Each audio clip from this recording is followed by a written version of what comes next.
Jorge, si eres tan amable de presentarnos. Y como no, buenas noches, Rafa. Buenas noches, Padre Andrés, y a todas las personas que nos acompañan en la sala de Zoom. Pues como decía Rafa, hoy contamos con la presencia del Padre Andrés Esteban López Ruiz. Nació en el año de 1984. Ingresó a la Sociedad de Vida Apostólica Cruzados de Cristo Rey en el 2025. Fue ordenado sacerdote en el 2015. Es licenciado en Filosofía por la UPAEP, también tiene una licenciatura en Teología, es maestro en Humanidades por la UCIME, tiene una especialidad en Ética, también por la UCIME, y tiene otra en Teología Moral por el Instituto Juan Pablo II. Es docente de la Maestría de Doctrina Social, como decías tú, en la UBAC. Y el día de hoy estará, bueno, y como decías, va a impartir la plática que se llama se me fue la cosa esta. El espíritu social cristiano. Padre Andrés, ¿puedes activar tu micrófono? Bueno, ya se desconectó otra vez. Está teniendo problemas con la conexión.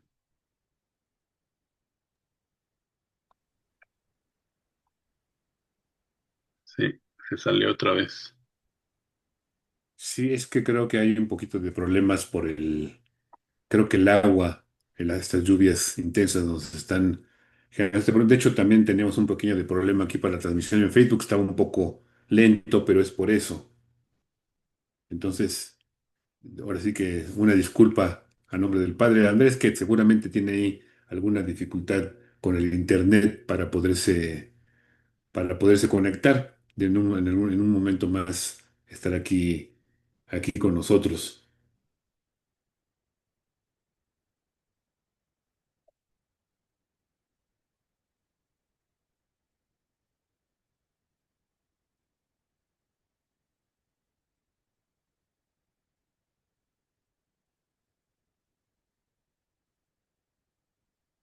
Ya está por aquí ahora sí.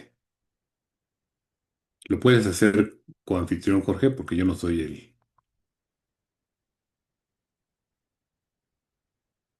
¿Tienes apagado tu micrófono? Sí, voy, ya lo vi. Es que la hora dice padre. ¿Dónde lo encontraba?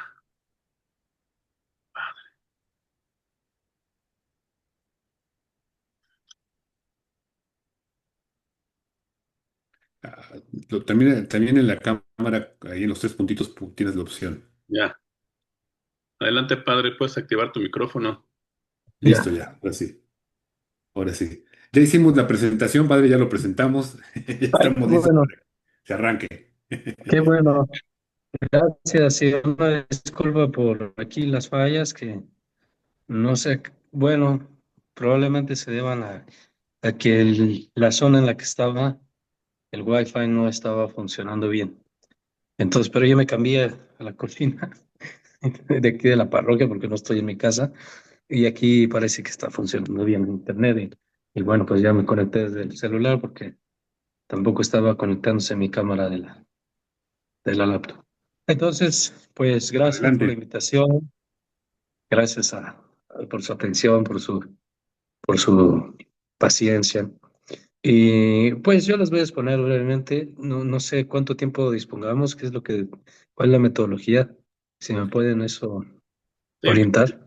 de unos 45 minutos, una hora, y pregunta Ok, más. bueno, entonces a las 9 en punto termino. 9 en punto termino. Bueno, entonces yo les voy a pues, exponer em, un tema, voy a cerrar la puerta,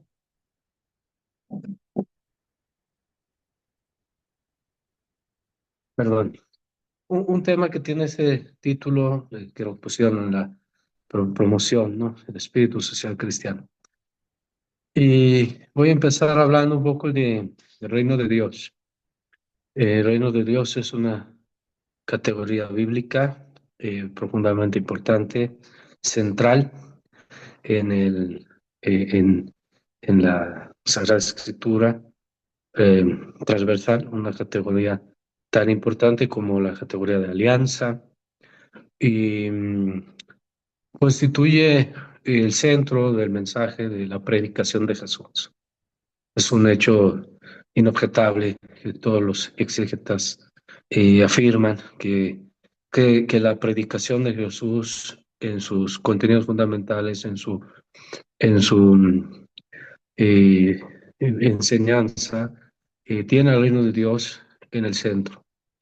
Y no solamente su, en el centro de su mensaje, sino también en el horizonte de su acción y en el fundamento de su misión, eh, que se vuelve una llamada a quienes lo escuchan a la conversión, para, para poder ser testigos y, y experimentar y gozar y recibir el reino de Dios. Y pues no puedo explicar todo lo que esto implica, ¿no? Pero sí creo que es un punto de partida que podemos tomar, del cual vamos a ir desarrollando pues algunas consecuencias, ¿no? ¿Qué quiere decir este anuncio, ¿no? Por un lado, Jesús anuncia el reino de Dios está cerca. Por otro lado, Jesús anuncia el reino de Dios está entre ustedes. Por otro lado, Jesús dice el reino de Dios ha llegado, se ha establecido, se ha consumado. Todas estas palabras son bíblicas, están las traducciones literales de los verbos griegos que utiliza Jesús, y él está usando de una categoría que ya en el Antiguo Testamento eh, pues se había consolidado, ¿no? Se había consolidado para referirse a la acción de Dios en la historia del pueblo. Esta categoría en el Antiguo Testamento eh, y se expresaba así en hebreo, Malkut Yahvé, y ese era el reino de Dios y su reinado, ¿no? Que es el Melancá Yahvé.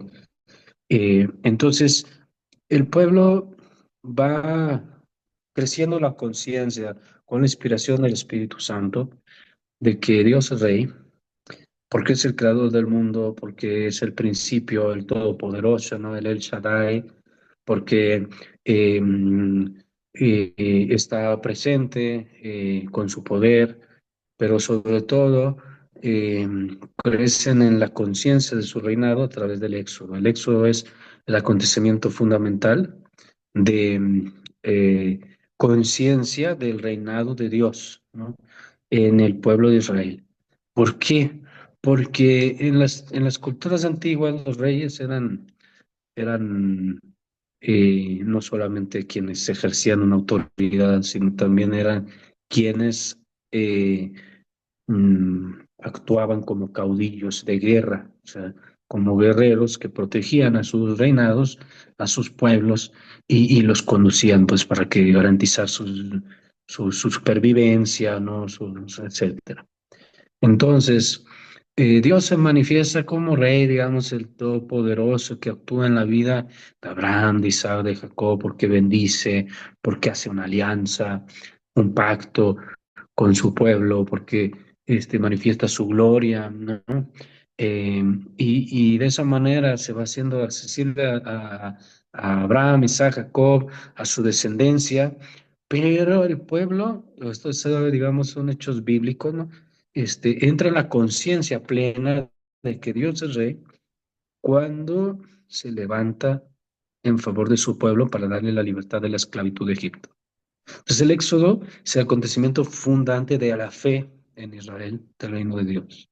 Entonces Dios empieza a reinar, por decirlo así, en el Éxodo, no porque antes no haya reinado, sino porque el pueblo tiene esta conciencia, se levantó de su trono, escuchó nuestras súplicas y comenzó a reinar.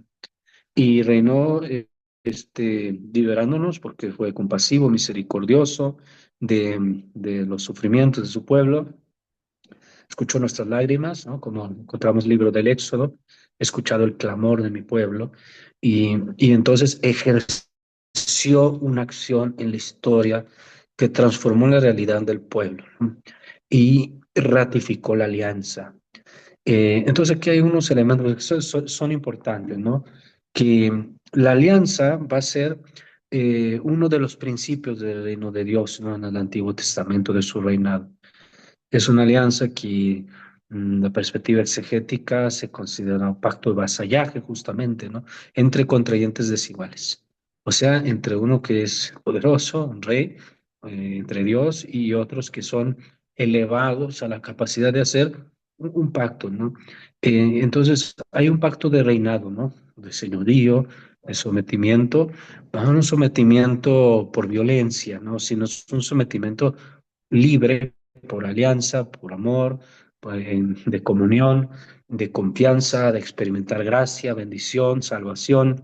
Y, y esta alianza que ya tenía, bueno, sus antecedentes más antiguos de la creación, ¿no? La alianza de la creación, la primera alianza con Noé, con toda la humanidad, luego la alianza con Abraham, Isaac, Jacob, de la promesa, de la tierra, de la descendencia, de la bendición. Ahora en el Éxodo, adquiere una fuerza nueva, porque yo seré su pueblo, ustedes serán, yo seré su Dios, ustedes serán mi pueblo.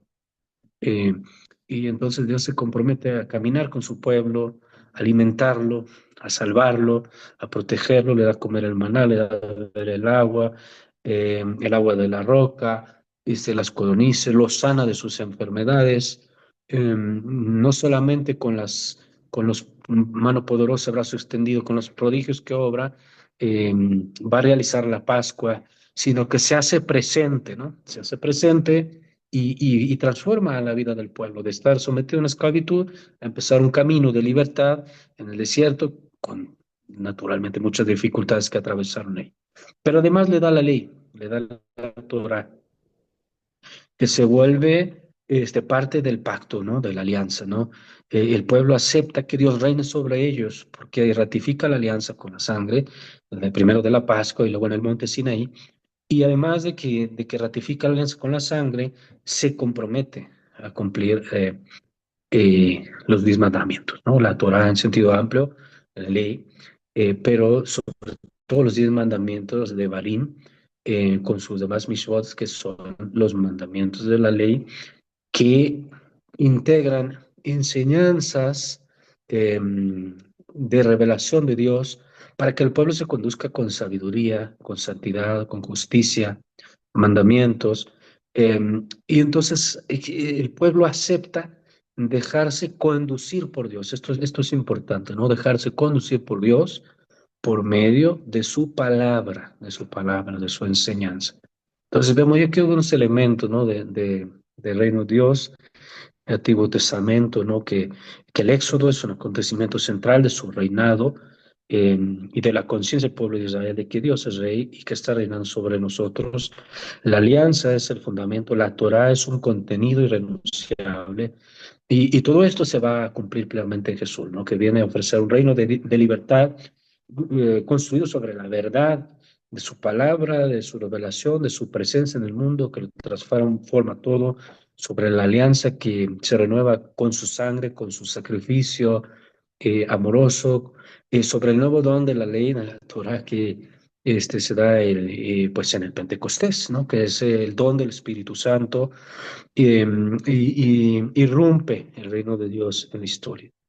Desde luego hay muchas cosas que decir, las tradiciones bíblicas del Antiguo Testamento sobre el reino de Dios, pero creo que esto es importante porque ya nos permite ver que la historia de la salvación es una presencia de Dios que transforma al hombre, su existencia, desde dentro, ¿no? Transforma la vida de Abraham. Abraham recibe la revelación de Dios, la promesa de la bendición de su palabra, lo mismo Moisés, y cambia toda la realidad. Cambia primero el corazón de Abraham, cambia el corazón de Moisés, pero después y los inserta en una nueva manera de vivir. Esto es lo importante, ¿no? Decir que Moisés entra en una nueva manera de vivir, en donde Dios está reinando con su palabra y con su presencia. Bueno, camina con el pueblo como columna de fuego, como nube, y entonces esta nueva forma de existencia que se ofrece al corazón del hombre para que sea recibida por medio de la alianza y de la comunión nueva entre Dios y los hombres, pues en Cristo se vuelve un hecho totalmente transformante, ¿no? De la historia, ¿no? De la historia.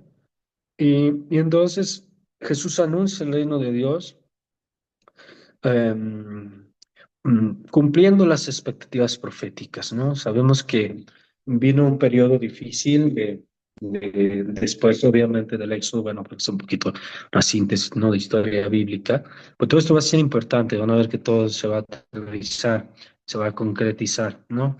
Este, mm, Después de que el pueblo entra en la tierra prometida, con Josué, y vino el periodo de los jueces. ¿Por qué tenemos un periodo de jueces? Porque el pueblo de Israel dice, nosotros no podemos tener un rey, porque nuestro rey es Yahvé, Yahvé Melech, es el único rey. Eh, y hasta que llega, pues, el episodio famoso de Samuel, donde hay una pues controversia, ¿no? El pueblo quiere un rey, ¿por qué quiere un rey? Pues porque quiere un caudillo que lo defienda en la guerra. Había muchos problemas, ¿no? Con los filisteos y demás. Y Dios les concede un rey, pero les hace ver que esto les va a poner en una problemática respecto a la alianza, ¿no? Y ahí está la tradición, una tradición en Samuel, en donde parece que Dios no quiere concederles un rey, ¿no? Rechaza la idea del rey, pero finalmente lo concede. Todos sabemos que viene Saúl, luego viene David, Salomón y demás. ¿Qué es lo que sucede?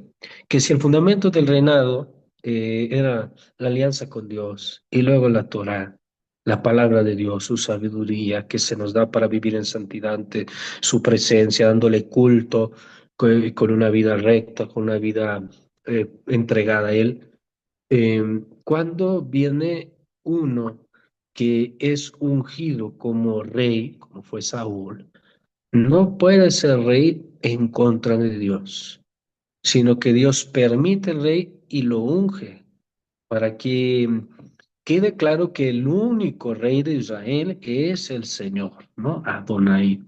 Entonces lo unge, pero al ungirlo, digamos que lo habilita para ejercer esa función de pastorear a su pueblo en su nombre, pero los reyes no van a ser fieles a la alianza, no van a ser fieles a la Torah. Bueno, ninguno lo fue, ninguno. Hubo mejores, peores, pero fue un desastre. El periodo de los reyes es un desastre. Vamos a ver, el libro de los reyes y es traición tras traición, infidelidad tras infidelidad, idolatría tras idolatría.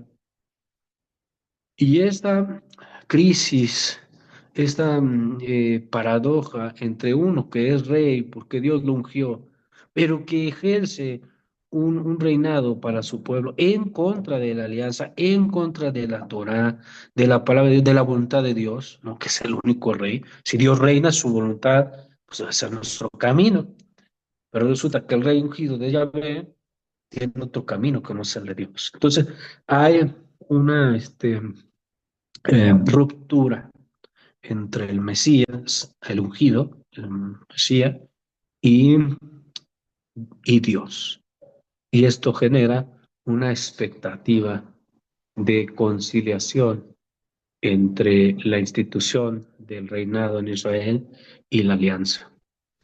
Entonces surge un anhelo, digamos, una esperanza de la llegada de un rey ungido por Dios, que no sea como los reyes anteriores, que sea descendiente de David, porque Dios es fiel a su promesa y prometió a David a través de Natán conceder un rey que sería un rey que gobernaría eternamente, un reino cuyo reino no tendría fin, además un rey que sería Mesías, ungido de Yahvé, pero que al mismo tiempo ejercería una función, un ministerio de mediación del reinado de Dios en el mundo, del reinado de Yahvé.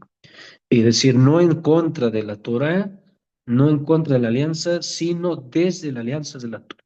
Entonces, esto hace la expectativa profética, que es la tradición que viene después, y luego una expectativa escatológica. ¿Qué es escatológica? Que empieza a haber un profetismo en Israel, que habla de que va a haber un acontecimiento en la historia que va a irrumpir y que va a transformarlo todo. El día de la ira de Yahvé, así estamos Sofonías, Joel, Malaquías, entre otros de los profetas, que hablan de que así como Dios irrumpió en la historia en el Éxodo, ¿no? De una manera tan portentosa, tan maravillosa, así Dios va a irrumpir en la historia y va a transformarlo todo. Esto es tan importante que Juan el Bautista se inserta en esa tradición profética. Y aquí que el hacha está puesta a la raíz del árbol, ¿no? Dice, son expresiones típicas del profetismo escatológico, mesiánico, del cual también Juan Bautista forma parte. Entonces, cuando Jesús anuncia el reino de Dios ha llegado, él está anunciando que Dios está interviniendo para cambiar todas las cosas, inaugurando una nueva forma de existencia sobre la base de la alianza, sobre la base de la salvación que Dios ha ofrecido y del cumplimiento de los profetas. Vamos, Él es el ungido, se presenta así en los evangelios, que viene a ejercer el ministerio como Cristo, como Mesías ungido de Dios, como para hacer presente su reinado y transformar la existencia de su pueblo y de todas las naciones, ¿no? Con la fuerza de Dios, con la fuerza de Dios. Y honrando la alianza con Abraham, con Moisés, pero ratificándola y haciendo una nueva alianza, que también es otra tradición profética que concluye, que es la de la nueva alianza, eh, una alianza fundada no sobre las tablas de la ley, la piedra, sino sobre un corazón nuevo que recibe la gracia de Dios, que recibe, digamos, una intervención de Dios para poder ser fiel a la alianza, ¿no? Para poder ser fiel a la alianza. Entonces, el reino de Dios aparece como una presencia activa de Dios que transforma al hombre desde dentro y lo inserta en una nueva forma de existencia. Exige una conversión porque ponerse en camino del reino es ponerse en camino de la alianza, en camino de la palabra de Dios, de la comunión con Dios, ¿no? Y al anunciar a Jesús que su reino está entre nosotros, no solamente lo anuncia con sus palabras, sino que su persona y sus obras, sus milagros, son signos de que Dios está actuando, está transformando toda la realidad con su enseñanza. Su persona misma es la irrupción de la fuerza del cielo que está transformando el mundo, ¿no? Y está reinando de una manera nueva a través de esta mediación pues, del Hijo de Dios, ¿no? Que se hace hombre, en cuanto hombre es ungido, ungido en el Espíritu Santo como descendiente de David, y empieza a ejercer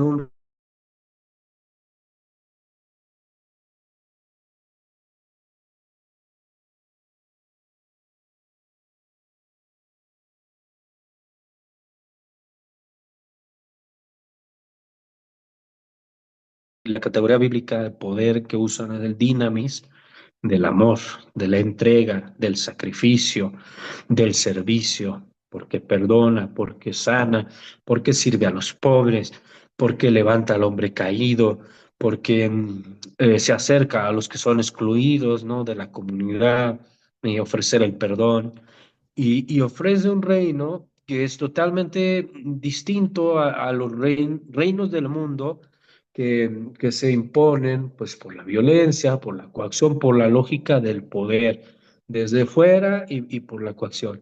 Ofrece un reino que apela a la libertad, a la libertad. Por eso invita, llama, es un reino de vocación, de llamado a la conversión, que comienza y se realiza en lo más profundo del corazón humano y crece allí en silencio, ¿no? Como está la predicación en las parábolas, ¿no? El reino de Dios se parece a un sembrador que salió a sembrar la semilla. Y entonces se ofrece a la libertad del hombre como verdad que ilumina su vida, como vida nueva en el espíritu, como luz que disipa las tinieblas, y entra su reinado como un llamado al corazón del hombre para transformarlo desde dentro. Y desde dentro eh, actuar de un modo nuevo en la historia para transformarlo todo, como lo hizo en el Éxodo, ¿no? Ahora no solo a través de, en ese entonces, digamos, del pueblo de Israel, sino a través del nuevo pueblo de Dios congregado por el Espíritu Santo, convocado por el Espíritu Santo para ser testigo de la presencia de Dios por medio de Cristo, transformante de la vida, de la historia, por medio de su Espíritu y de, obviamente, la revelación del Padre como principio y fin también de esta obra de Dios, ¿no? El pueblo de Dios se constituye como pueblo de los hombres libres, porque Cristo ofrece la libertad por medio de su sangre respecto al pecado, ofrece el perdón, la misericordia, la salvación y da el espíritu de hijos. Y como pueblo de Dios, entonces constituye una comunidad de hijos dignificados por su espíritu, levantados por su gracia, eh, y pues eh, que se vuelve su cuerpo místico, que se vuelve templo espiritual, Espíritu Santo, y inaugura pues una realidad nueva. Tan nueva que tiene muchas maneras de comprender este misterio, pero es una realidad escatológica el reino de Dios, es decir, porque entramos en una etapa final, en una etapa nueva de la historia, con la encarnación del Hijo de Dios, del Verbo, donde está haciendo nuevas todas las cosas, ¿no? Está transformando el mundo y está transformándolo, nuevamente lo digo, no con violencia, sino con el amor y la suavidad de una invitación al cambio, a la conversión, pero sobre todo a gozar, a presenciar, a participar, pues de su fuerza que lo renueva todo. Y que exige una respuesta interior, porque es una respuesta libre. Entonces, se vuelve el reino de Dios una realidad en el mundo donde Dios está transformando todo y transformó también la vida comunitaria, también la vida social, ¿no? Y para esto nosotros, bueno, tenemos simplemente los testimonios de los hechos de los apóstoles, cómo cuando la comunidad de discípulos de Jesús es testigo del gran signo del establecimiento del reino, su victoria, la pasión de Cristo, su crucifixión, su muerte, su resurrección, la dispensación del Espíritu, cambia toda su forma de vivir, su forma de relacionarse. Esto genera un cambio de mentalidad, una verdadera metanoia, eh, que va a transformar todo, la realidad matrimonial, la realidad familiar. Esto lo encontramos no solo en el libro de los Hechos Apóstoles, también en las cartas de Pablo, este, la relación entre el esclavo y el amo, ¿no? Como encontramos, por ejemplo, ahí en la carta a Filemón. O sea, todo empieza a ser renovado y transformado por la presencia, la fuerza de Dios, que por medio del ministerio de Jesús, el ungido de Dios, el Rey del universo, y la dispensación de su Espíritu, por medio de su sacrificio en la cruz, de su resurrección, está cambiando al hombre desde dentro, con una reconciliación con Dios y con una fuerza, un poder, que es el poder del amor, el poder, el dinamis del amor, que se vuelve un principio de transformación del mundo. Y entonces, bueno, de ese principio de transformación del mundo nuevo, pues surge una nueva existencia, obviamente, ¿no? Y la manera de concluir esto es que el reino de Dios se manifiesta los apóstoles, los discípulos de Jesús, como una nueva manera de vivir existencialmente, relacionalmente con Dios. Por medio de la alianza sellada con la sangre de Cristo, nos acercamos al Padre como sus hijos y entonces el reino se vuelve una relacionalidad nueva de comunión con el Padre. Nos unimos a Cristo como el pueblo redimido por su sangre y a Él lo reconocemos como la verdad, la luz que nos conduce, el camino para llegar al Padre, la vida nueva que se nos ofrece y también el Espíritu Santo que se nos da. Y no solamente esto de modo individual y aisladamente cada uno de nosotros, sino también como comunidad, ¿no? Nos descubrimos en el reino de Dios también vinculados como hermanos. Así que Dios reina, dándonos redención a nosotros, dándonos vida nueva, dándonos su espíritu y dándonos la fuerza del amor por medio del Espíritu Santo que se nos da, congregándonos y uniéndonos en comunión, también como convocación del Espíritu, que es iglesia y pueblo de Dios. Y, y esto tiene una consecuencia transformadora, ¿no? De la vida, primero que nada, ¿no? Porque Jesús nos ofrece la ley nueva del amor, mandamiento nuevo del amor, no como una imposición más, sino como la plenitud de vida en el reino, que se nos da como una capacidad de dar frutos de transformación en todos los órdenes, de frutos de santidad, como una vocación de santidad y una misión pues transformadora, ¿no? Transformadora del mundo. Y bueno, pues en este marco surge una manera de vivir nuestra vocación cristiana que nace en nuestro bautismo, el llamado que recibimos en nuestro bautismo para tener una vida en Cristo y una vida en el Espíritu, una nueva manera de vivir que transforma toda nuestra realidad, ¿no? Recibimos en el bautismo la vocación de ser hijos de Dios, la gracia de la santificación, la gracia santificante y un germen de vida eterna que se va desarrollando en nosotros y que va cambiando pues se va desarrollando progresivamente eh, al punto que nos va acercando a la unión con Cristo, transformándonos a sus semejanzas de la doctrina de San Pablo. Nos vamos revistiendo del hombre nuevo, hecho imagen de Dios en Cristo, y despojando del hombre viejo, hecho a imagen de Adán. Eh, y vamos participando de su gloria, dice San Pablo, ¿no?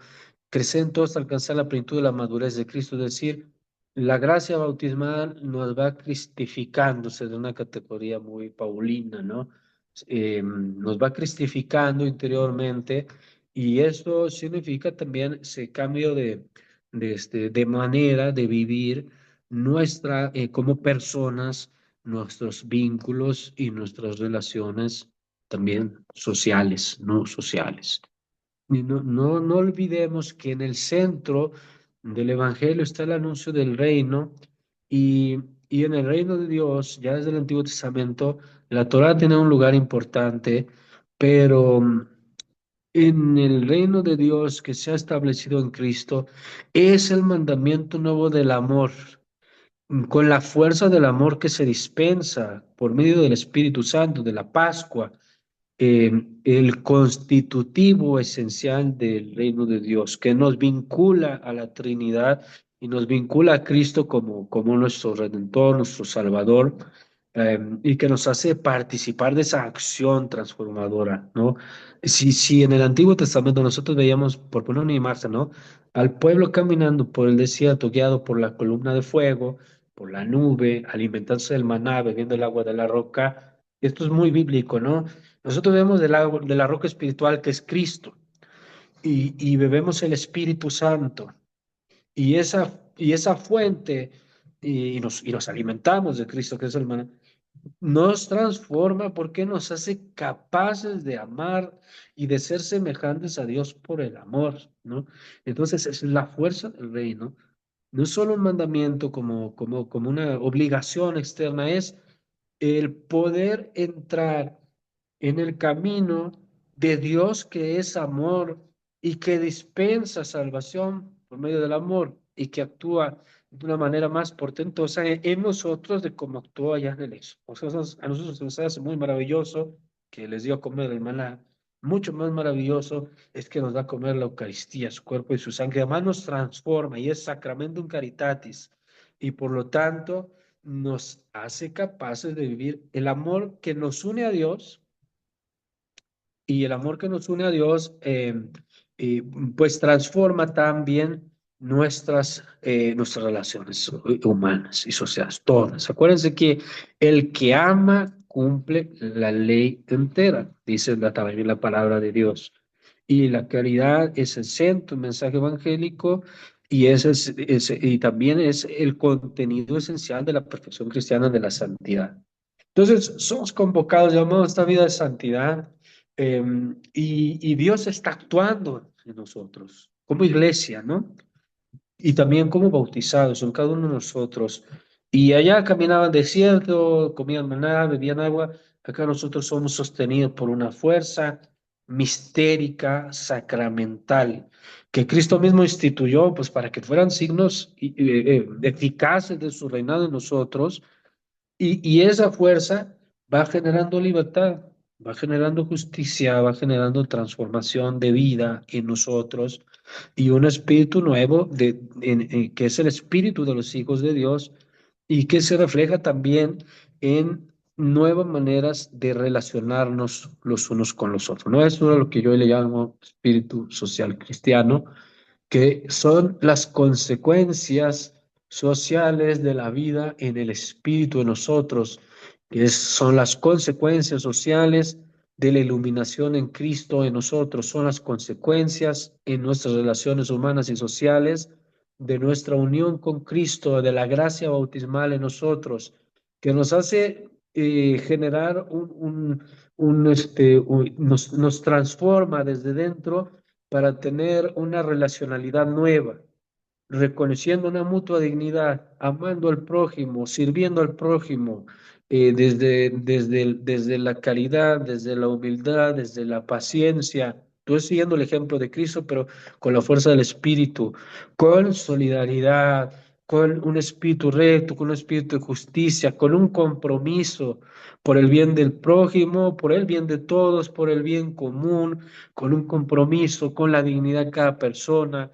Y todo eso brota, o sea, así de la pila bautismal, brota de la Pascua de Cristo. O sea, en la Pascua de Cristo hay un espíritu nuevo que se derrama en nuestros corazones, el amor de Dios, que transforma nuestra manera de relacionarnos socialmente. Ese es el espíritu social cristiano y por lo tanto se desarrolla con la caridad, con la justicia, que son virtudes que nos ponen desde luego en relación la caridad con Dios y con el prójimo y la justicia también, ¿no? Y se traduce ese espíritu social cristiano como es una expresión viva del dinamismo, de la fuerza del reino de Dios en la historia. El reino de Dios ha iniciado con Cristo y está avanzando en nosotros, ¿no? En la medida en que por nuestra unión con Cristo, por la gracia, nos dejamos conducir por Él, así de fácil, y por el Padre en su voluntad. Y esa fuerza nueva, así como me transforma a mí, también tiene un poder transformador de mi comunidad, ¿no? De mi sociedad en la que estoy. Entonces, se vuelve ese espíritu social cristiano un dinamismo, un dinamis del reino en la historia concreta que me toca vivir a mí. Dios reina en mi vida, en mi historia, y reina en mi vida, en mi historia, no solo porque es Señor absoluto de los siglos, ¿no? Y creador del universo, y nada se escapa de su poder.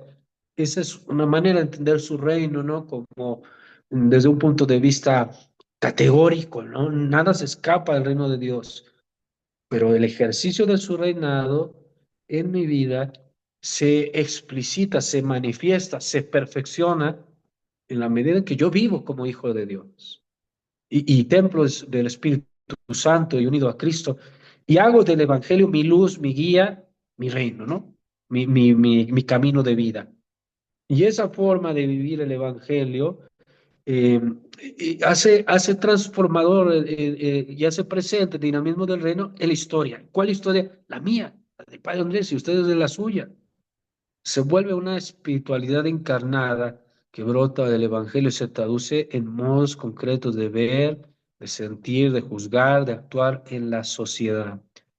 Es una actitud vital, un estilo de presencia en el mundo, una manera de vivir el seguimiento de Cristo, el discipulado en clave comunitaria, misionera, transformadora. Y aquí hay que decir que esto tiene mucho que ver con la doctrina social de la iglesia, pero yo lo distingo, los que toman la clase conmigo, se van a acordar que yo lo distingo, lo han tomado, ¿no? Porque la doctrina social de la iglesia es una enseñanza, ¿no? Se puede entender en muchos sentidos, pero vamos a tomar el que es más común. Una enseñanza que proviene de la revelación y que es presentada por la autoridad de la iglesia, por la iglesia que es madre maestra, para conducirnos y dirigirnos en los desafíos y en los aspectos sociales de nuestra vida cristiana. Es una enseñanza de la cual nos debemos dejar iluminar en nuestra conciencia, interpelar para poder responder adecuadamente a nuestra vocación como discípulos en el reino de Dios, ¿verdad? Como discípulos de Cristo.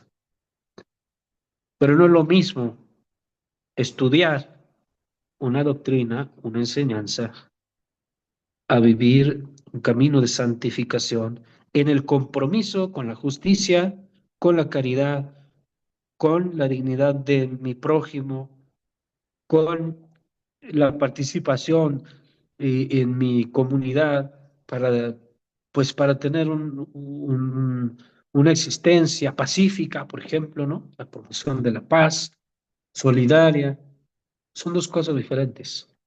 Hay expertos en la doctrina social de la Iglesia que están vacíos en caridad, en solidaridad, en justicia, en rectitud.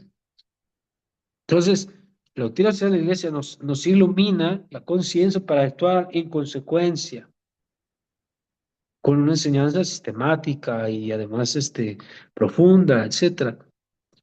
Pero no nos basta la enseñanza. Necesitamos un espíritu nuevo, Espíritu Santo, santificador, que nos abre el corazón al prójimo, que nos abre el corazón al mundo con sus necesidades para que no nos desentendamos, nos comprometamos con, pues, con la transformación de nuestra comunidad, ¿no? Y bueno, eh, este dinamismo del espíritu, pues en la historia, pues tiene su inicio en Pentecostés, eso es obvio, ¿no? Como su plenitud, ¿no? Donde desde antes espiritualiteaba desde la creación, ¿no? Pero sí inicia algo nuevo en Pentecostés. Se inicia algo nuevo, el reino no está consumado, ni se reduce a su realización histórica, ¿no? Pero tampoco le es ajena la historia al reino de Dios, no. Dios, digamos que Dios quiere entrar, encarnar su reinado en mi existencia concreta, mientras caminamos hacia la realización plena y definitiva del reino de Dios al final de los tiempos. Aquí quiere desplegar su fuerza renovadora, transformadora, y yo insisto aquí por medio del poder del evangelio y del amor. No, no podemos aquí reducir estos contenidos teológicos a las categorías, digamos, puramente horizontales, mucho menos políticas, en el sentido del pensamiento político, al menos moderno, como lo entendemos.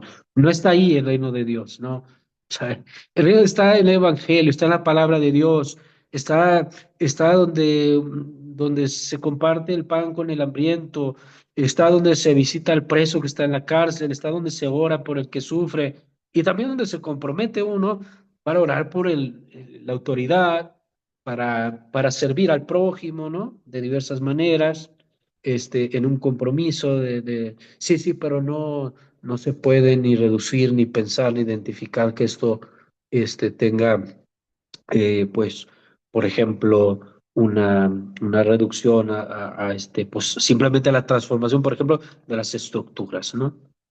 Esa es la fuerza de la Pascua que transforma el corazón con el don del Espíritu y que hace nuevas todas las cosas. Ese es el reino de Dios y sobre todo que nos pone en relacionalidad nueva con la Trinidad y entre nosotros también como hermanos. Y de esa fraternidad pues surge un espíritu nuevo, ¿no? Entonces, bueno, este dinamismo del espíritu nos hace comprometernos con las necesidades sociales de nuestro tiempo, ¿no? Eh, Podemos decir que la caridad es el alma del compromiso social, del espíritu social cristiano. eh, es una dimensión de la perfección, también el orden de la justicia, es su alma, su principio interior, su dinamismo transformador, y es participación siempre del amor de Cristo crucificado y resucitado, amor que se hace cercanía, servicio, entrega, reconciliación. Esto es muy importante. Recuerden cómo Papa Francisco insistió tanto que la iglesia no es una ONG. Nosotros no somos una sociedad altruista y las obras que se hacen de caridad, misericordia en el orden social no están animadas por otra cosa más que por la participación del amor de Cristo crucificado y resucitado, la fuerza de su Pascua que ha sido derramado en nuestros corazones por Espíritu Santo que se nos ha dado, la conciencia que tenemos de ser hijos de Dios y como hijos de ser hermanos. Entonces, pues la caridad es la vía maestra de la doctrina social de la Iglesia, dice Papa Benedicto XVI, y es necesario entonces amar como Cristo amó. Este es el desafío social que nosotros tenemos y ese es el espíritu social cristiano. ¿Quién tiene el espíritu social que nosotros buscamos? Por eso es cristiano, lo tiene Cristo. Entonces, espíritu social cristiano es asumir la vocación, el compromiso, el desafío de querer dejarnos transformar por Dios para amar como Él amó. Y eh, por lo tanto, la solidaridad como la desarrollamos, por ejemplo, por usar uno de los principios, ¿no? De la doctrina de la Iglesia, la solidaridad se funda en la virtud teologal de la caridad y perfecciona nuestras relaciones humanas, ¿no? Si no se funda en esa virtud, oigan, aquí mi celular se está descargando rapidísimamente, entonces si se apaga, voy corriendo por el cargador y lo pongo porque mi computadora no funcionó la cámara, ¿no? Pero ya no estoy casi terminando. Entonces, tiene una dimensión personal la caridad siempre y una dimensión social, ¿no? Con el prójimo concreto y también con la comunidad en la que vivo. O sea, no es solo con el prójimo, sino también con la comunidad, digamos, una dimensión estructural. En el plano personal, pues siempre se va a expresar misericordia en acogida, en ayuda concreta, en renuncia a la indiferencia, en compromiso con el bien de cada uno.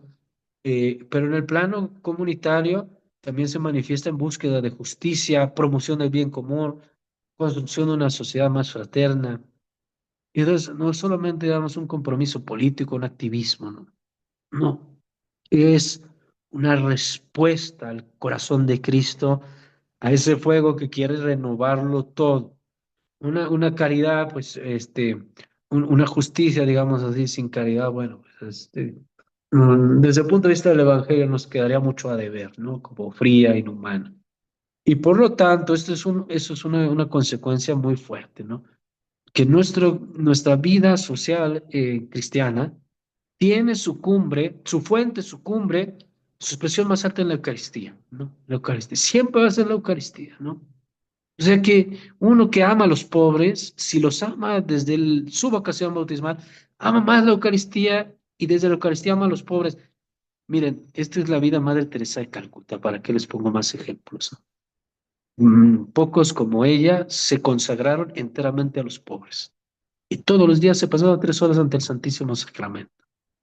La Eucaristía es, vamos a decir, es el sacramento, el misterio del Espíritu social también en Cristo, ¿no? Eh, ahí comulgamos a Cristo, nos unimos a Él, recibimos la fuerza para amar y también comulgamos con los hermanos. Comulgamos hacemos fraternidad, la paz con los demás, nos hacemos pan partido para el prójimo. La celebración del sacrificio eucarístico se prolonga en una entrega cotidiana, en una transformación del mundo. Bueno, la caridad es el primer componente del espíritu social cristiano. La comunidad es la forma de vida de este espíritu social cristiano y está a punto de apagarse mi teléfono. Entonces, me voy corriendo por mi cargador para las preguntas y ahorita regreso. Perdonen, disculpen. Qué padre.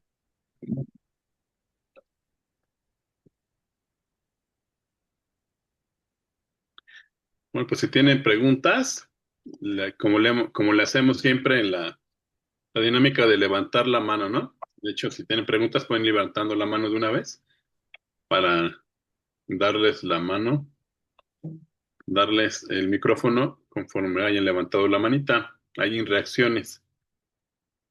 Entonces, la pregunta es esa, ¿tiene alguien preguntas?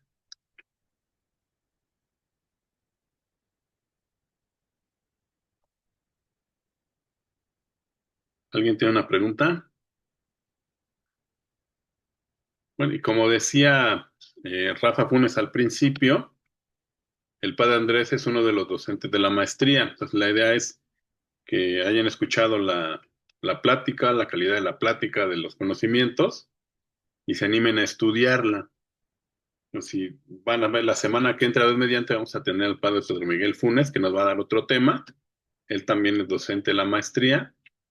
Y durante aproximadamente unos mes y medio vamos a estar así, docentes, dando diferentes pláticas según su tema, para que ustedes que están aquí con nosotros se interesen y se inscriban. La otra situación también es que eh, hay gente, hoy se inscribieron personas que siguen al Padre Andrés, lo van siguiendo. Comentarles que cada jueves tenemos este tipo de pláticas desde hace, pues ya empezamos, desde 2020 empezamos con las transmisiones a partir de la pandemia. Entonces, ha sido un trabajo de 5 años. El año pasado estuvimos cada dos veces al mes, pero otra vez retomamos y cada semana tenemos una plática diferente para que las personas que no estaban enteradas de esa situación nos vean cada jueves, ¿no? Y creo que ya se le apagó el celular al padre Andrés, ¿no? Sí, creo que sí. Ya se salió. Se conecta de nuevo. Ahora se Sí, esperemos reconecta. que se conecta. Pero esa es la idea, ¿no? Aquí yo veo algunos nombres que no son, o que no había visto antes. Si se conectaron por medio o el padre Andrés le hizo la invitación, pues comentarles que cada jueves a las 8 nos vemos aquí en esta sala de Zoom o nos transmitimos en redes sociales para que hagan favor de acompañarnos, ¿no? Y van a tener programas buscamos calidad, ¿no? En los ponentes. La realidad es que casi siempre son muy buenas las pláticas, ¿no? De manera general. No sé si tengas algún comentario, Rafa.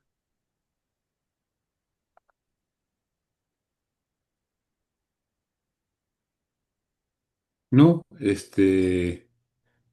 aprovechando el tiempo nada más para señalar que cuando tomamos esta materia con el padre Andrés, pues fue muy, muy interesante porque yo creo que es un tema, es un concepto muy, muy,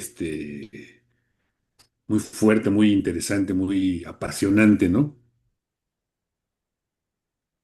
De hecho, esa materia me gustó mucho, precisamente por eso, porque pues entramos en un aspecto que no digamos, tan doctrinal, sino más de lo cotidiano, ¿no? De la acción cotidiana de todos los cristianos.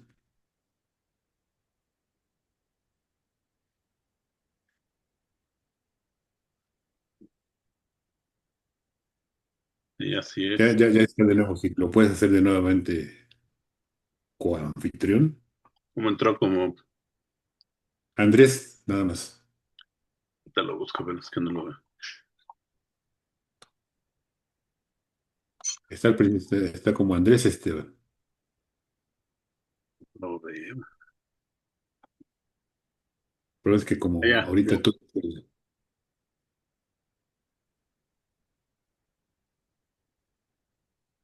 Pues ya, adelante, ya Rafa, puede abrir. ¿estás ahí? Puedes activar tu micrófono.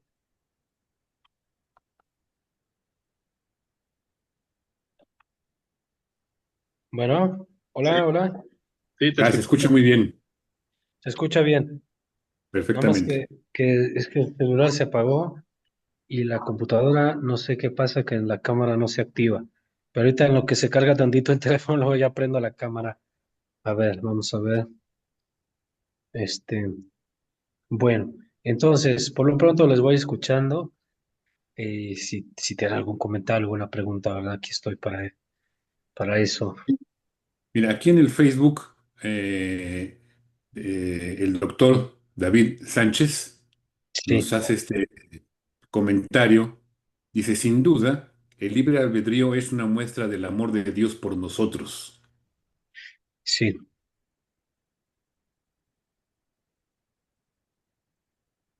No sé si algún comentario sobre esta afirmación.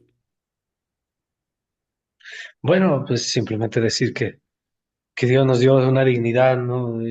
Altísima y de que nos ha hecho semejantes a Él. Y en esa dignidad tenemos y quiere que seamos libres, ¿no? Sí, desde luego que es una muestra de su amor por nosotros, ¿no? Claro. También aquí en el Facebook, Isabel Arana nos dice, hace el siguiente comentario. Sí. Se implica entonces ocuparse tanto en lo espiritual como en lo moral y lo temporal. Esto implicaría la necesidad de participar en la vida pública y en la búsqueda del bien común. Sí, o sea, punto de partida es la gracia, que nos transforma personalmente, nos abre en camino una vocación, pues para llegar al cielo. Y eso es una vida en Cristo, es decir, eso ese es el aspecto moral, que no nos podemos desentender viviendo en Cristo del prójimo ni de la comunidad. Esa es su consecuencia social de la gracia nos transforma para que nosotros transformemos el mundo también, lo consagremos, no solo para eso, para que ganemos el cielo, vivamos como hijos de Dios, pero también para transformar el mundo. Somos parte de esa presencia de Dios en el mundo que transforma, que redime, que salva, ¿no? Padre. Muy bien. Pedro Miguel, ibas también a tomar la palabra. Sí, sí, sí. Bueno, pues por un lado, eh, felicidades, padre, porque estuvo muy buena tu charla. Y Gracias. yo quería nada más poner así como un punto para darle un poquito de vueltas, ¿no? A la idea, pero diciendo así o preguntando esto, ¿no? Que es, bueno, entonces hablamos de un espíritu social cristiano, ¿no? Y bueno, lo relacionamos aunque no sea exactamente lo mismo, porque ya se ve que para la doctrina social de la iglesia se trata de vivirla, ¿no? Y entonces ahí sí ya, para eso necesita el espíritu social cristiano. Ahora, la cuestión es, precisamente, entonces quiere decir también que digamos, ese espíritu social cristiano no surgió en el siglo XIX con la Rerum Novarum, sino que existe desde antes, como una forma de preguntar. Sí, Muy bien. sí, claro. Este, podemos decir que así, con todo derecho, nace en el Pentecostés. Ahí transforma Dios la sociedad en Pentecostés, con la fuerza de la Pascua de Cristo, obviamente, su cruz, su resurrección. Con todo derecho, porque ya previamente, pues los profetas viven esta acción transformadora del Espíritu también para el orden social, ¿no? Pero el Pentecostés, sí, Dios hizo nuevas todas las cosas y cuando vimos ese Espíritu social cristiano, pues lo vivimos como consecuencia del amor de Dios que ha sido derramado en nuestros corazones. Y entonces esto también tiene muchas, como dice el Padre Pedro, o sea, cosas que podemos visualizar, ¿no?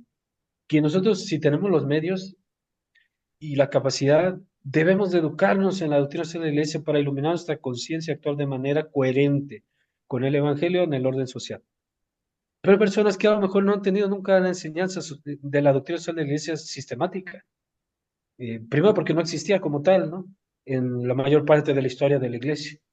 Pero vivieron un espíritu social en su respuesta a Cristo, desde la gracia de su bautismo, con la fuerza renovadora de la Eucaristía de la palabra de Dios, y también transformaron su entorno social, ¿no? Los desafíos de los tiempos son diversos en cada momento, ¿no? Pero es la manera cristiana de vivir en sociedad, para ponerlo así.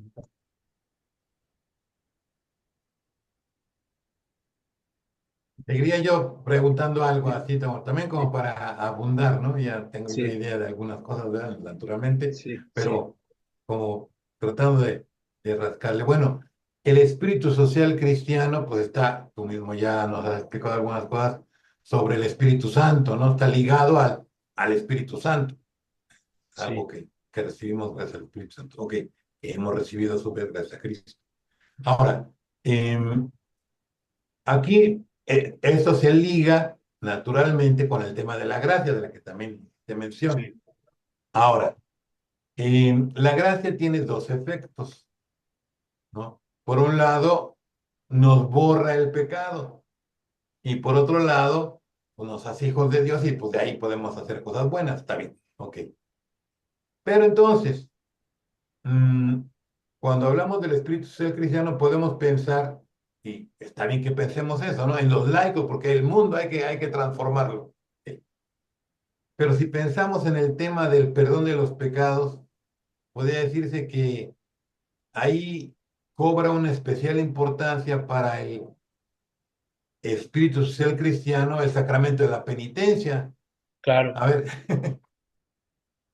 sí.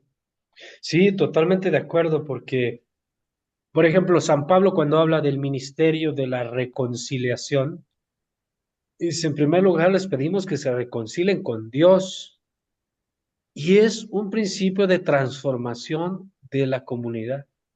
O sea, que yo esté reconciliado con Dios cambia mi manera de relacionarme con mi prójimo también. Y de hecho es el cambio más radical que puede haber, porque mi paz con Dios, mi amistad con Dios, me quita mi enemistad con mi prójimo, ¿no? Que se funda en mi egoísmo. Entonces, desde luego, o sea, eso que dice el Padre Pedro es muy profundo, es motivo de una reflexión más amplia.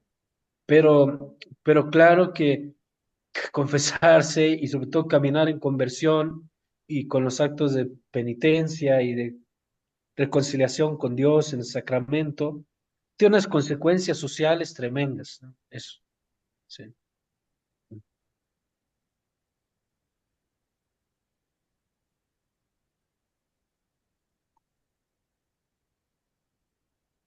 Muy bien, muchas ¿Alguien, gracias. alguien Yo, quiere? yo quisiera comentarle, padre, así de forma breve, precisamente esto que usted decía, o sea, antes de que se sistematizara los gobiernos sociales de la iglesia, no quiere decir que no hubiese esa labor social.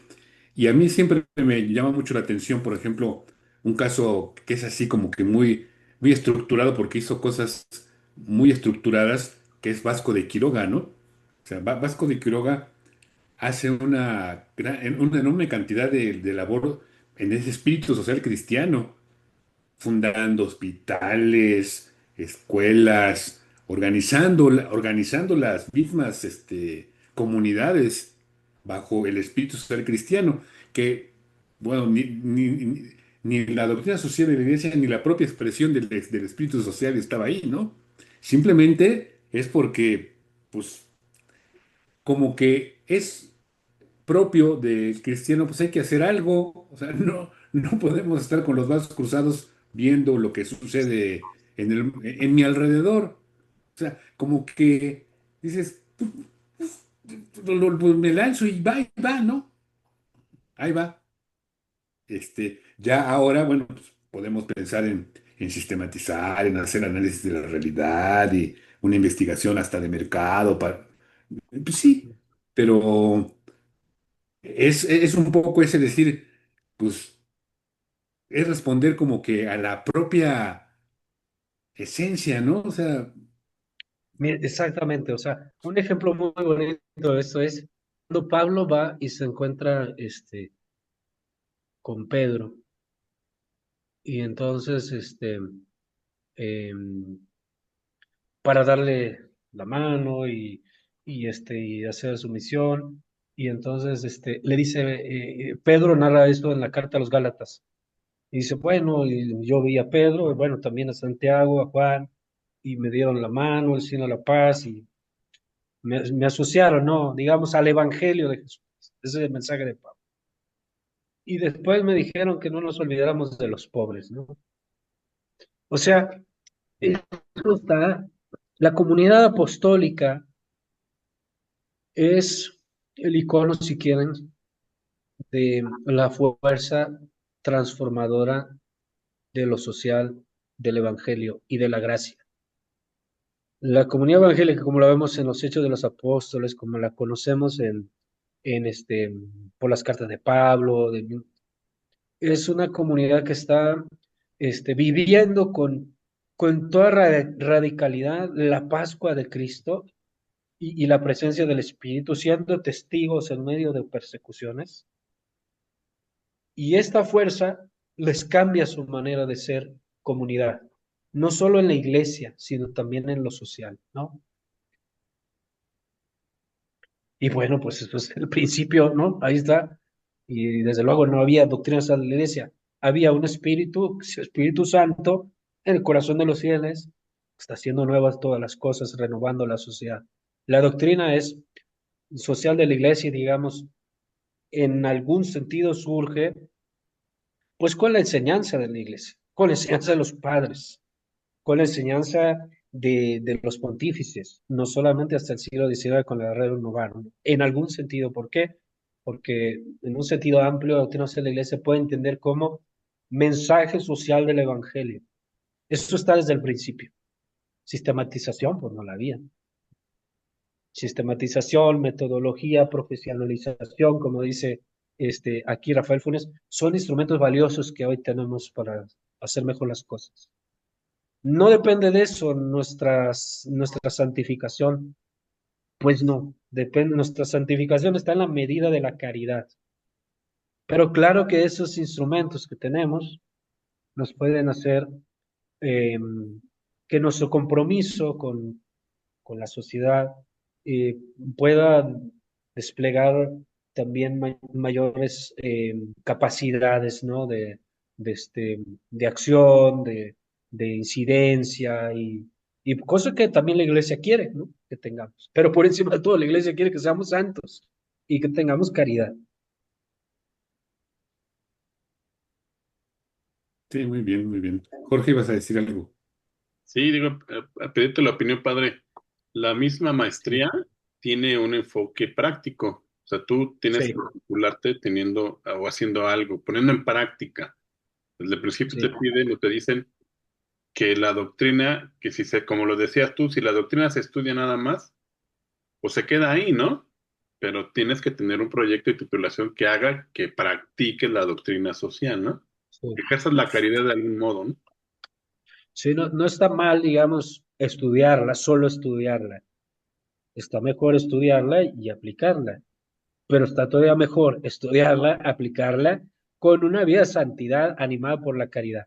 ¿Por qué? Porque yo ya lo dije una vez, puede ser que yo tenga proyectos, que los proyectos sean los más eficaces, los mejores, y eso también lo tiene una ONG, ¿sí? Pero el Papa Francisco insiste, la iglesia no es una ONG, no somos una ONG, no basta con tener proyectos, necesitamos el espíritu de caridad. Eso es lo que nos salva y eso es lo que transforma el mundo. Transforma más al mundo. La Madre Teresa de Calcuta, lavando al viejecito ahí, dando un testimonio del reino de Dios en la historia del mundo que le tocó vivir, que el proyecto más importante, mejor hecho, pero no tiene ese dinamis de la Pascua, ¿no? Esa fuerza de la caridad. Entonces, por eso aquí hay que tener los tres niveles. Proyectos, sí, bien hechos, sí. Con una incidencia práctica, sí. Estudio la doctrina social de la iglesia también, a quien Dios se lo da, bendito sea Dios. Pero por encima de todo, vivir en Cristo. Ok, muchas gracias. No sé si hay alguna otra pregunta por ahí.